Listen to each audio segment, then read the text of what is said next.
How you doing? You're watching Black Hollywood Live. We are with the legendary Nate Berkus right now, who is the new star of NBC's American Dream Builders. How you doing, Nate? I'm great. How are you? Pretty good, pretty good. Feeling a little bit short. Here, I can kneel down a little bit. I can't. Tell us all about the show.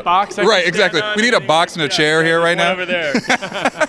Tell us all about the show. This show is on Sunday nights on NBC, 8 o'clock. It premieres in March, and it is a design competition show. I'm executive producer, host, and judge. NBC and I and the other executive producers got together and tried to figure out how we could make a design competition show different than anything that anyone's ever seen. So we take 12 contestants who are designers and home builders from around the country. They are leaders in the industry. They are established with massive reputations and huge clients and projects under their belt already. Important distinction, because throughout the competition they're not trying to become the next anything, they already are. Yeah. I've been the design police, so making sure that they had at their fingertips all of the things that we use as high-end designers every day. Antiques, architectural salvage, fine art, contemporary paintings. They're working with real things, really creating week after week 2 homes from the ground up. It's massive. The scale is absolutely massive. So it's a high-level design inspiration show. It's about the contestants and what happens when you put 12 people who already think that they're in charge together.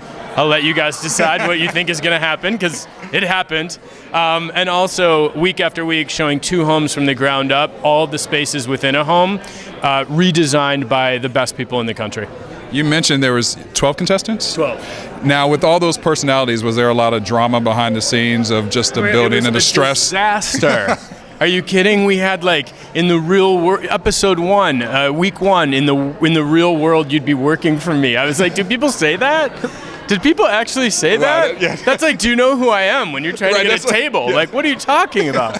But people say that. So the drama's been amazing, but also, you know, what I think is interesting from sort of sociological standpoint is that when you put 12 people together, of course there's battling and arguing and competition and stress and anxiety, but there's also camaraderie. Yeah. And there's also pairing up, and there's also seeing somebody that you think may not have anything in common with another contestant, and by the middle of the show they're holding hands. You know, it's been really interesting to see what really unravels. Now you also have Eddie George, NFLer Eddie George, and Monica Peterson, who is a interior designer. Yes. How did you select them to help you with the show? So Eddie George I picked because he's short and ugly. So that was really a hard decision. You guys will meet him if you haven't met him already. I think we feel his presence coming close to us right now. The shadow just came over us. But Eddie's fantastic. NFL legend, Heisman Trophy winner. He is also the owner of one of the nation's most prestigious landscape architecture firms. So the softer side of Eddie George, my friends.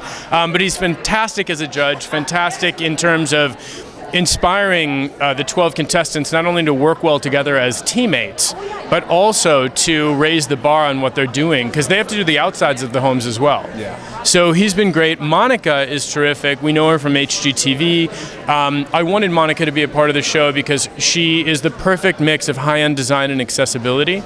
So I feel like that's a really important perspective. When you have 12 artists in the same space, sometimes they can start doing things a little weird. Monica keeps everybody in check. Well, congratulations on the show. We look forward to seeing it. And when your shoes come up missing, I hope, you know, it wasn't me who took them, I swear. They're really not the same size though here. But they're pretty great. They're pretty great. Thank you. And by the way, I'm just going to say this for my little sister, Marnie Golden, who you guys can look online if you want a photo of her. You don't look like Maria Menounos, okay? She thinks that she looks like you, Maria. Like, literally, she's like, don't you think I look like Maria Menounos in this photo? I'm like, yes, you do. We'll be sure to look her up.